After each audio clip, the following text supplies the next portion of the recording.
Socrates asks his accusers if he has indeed corrupted the youth. Why is it that none of them have come forward to accuse him, nor any of their relatives? Why no witnesses for the prosecution? What Socrates is exposing here is the shallowness of the charges against him. If there's any merit in the charges, it might be this. Socrates was generally subversive of the state in his philosophical method, though hardly in any kind of conspiratorial way. And he sowed seeds of doubt as to the legitimacy of rulers who pretended to know more than they actually did. If he corrupted anyone, it was unintentional, and Socrates should not be held accountable for the independent actions of grown men.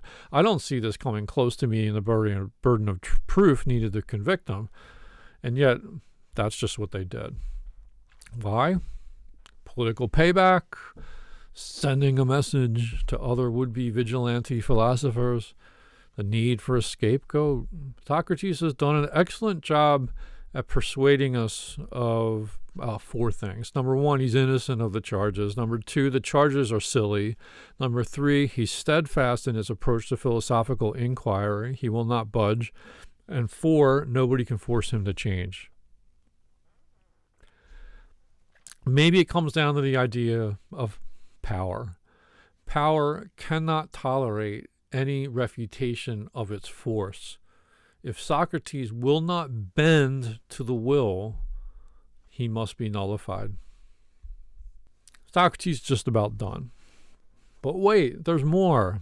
Well, Athenians, this and the like of this is all the defense which I have to offer. Yet a word more. Perhaps there may be someone who is offended at me when he calls to mind how he himself on a similar or even a less serious occasion prayed and entreated the judges with many tears, and how he produced his children in court, which was a moving spectacle, together with a host of relations and friends, whereas I, who am probably in danger of my life, will do none of these things. Socrates is now considering what in rhetoric is the style called pathos, the argument or appeal based on emotion. Why not pour on the tears, play the pity card? Seems like the audience is expecting it. Socrates, surprise, surprise, will not play along. My friend, I'm a man, and like other men, a creature of flesh and blood, and not of wood or stone, as Homer says. And I have a family, yes, and sons, O Athenians, 3 in number, one almost a man, and 2 others who are still young, and yet I will not bring any of them hither in order to petition you for an acquittal.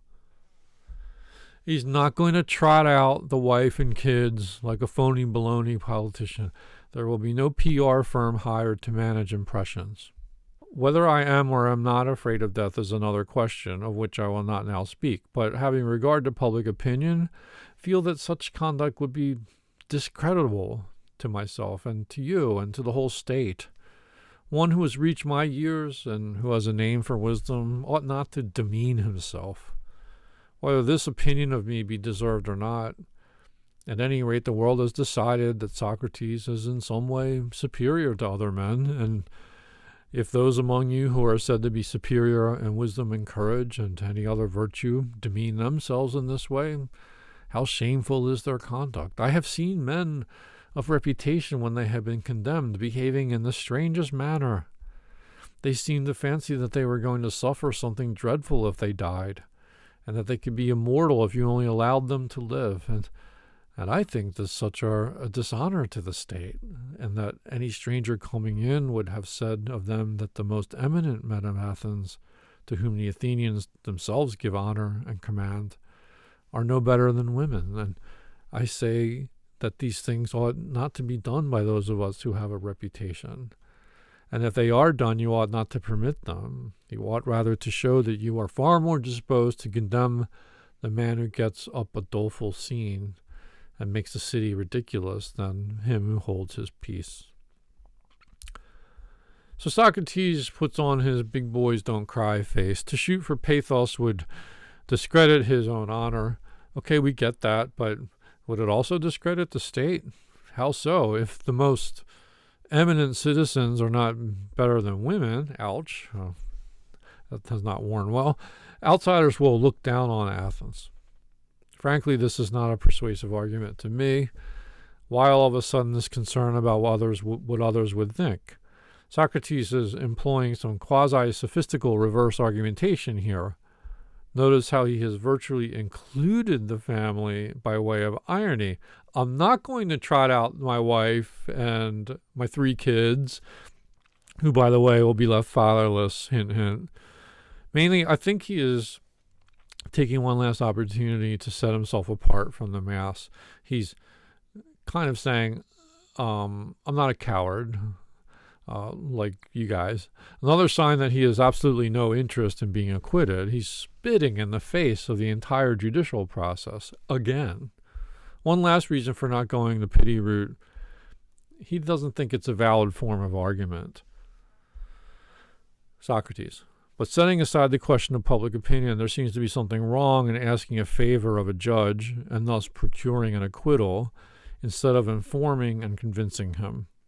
For his duty is not to make a present of justice, but to give judgment. And he has sworn that he will judge according to the laws and not according to his own good pleasure.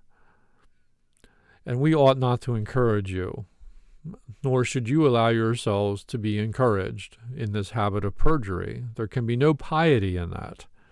Do not then require me to do what I consider dishonorable and impious and wrong, especially now, when I'm being tried for impiety on the indictment of Miletus. For if, O men of Athens, by force of persuasion and entreaty I could overpower your oaths, then I should be teaching you to believe that there are no gods, and in defending should simply convict myself of the charge of not believing in them. But that is not so. Far otherwise, for I do believe that there are gods, and in a sense higher than that in which any of my accusers believe in them. Pathos-driven argument is dishonorable, impious, and wrong, according to Socrates. Justice should be based on reason, not emotion. I like how he wraps up the argument here. And to you and to God I commit my cause, to be determined by you as is best for you and me. Socrates asked them to render justice based on what is best, not only for him, but for them. That is an interesting way to think about justice. You can't just look at the accusations in a vacuum. You need to take into account the context, the big picture. Any judicial decision tells you as much about the giver as it does the receiver of justice. Thus ends Socrates' defense. What we will see next is his reaction to the verdict.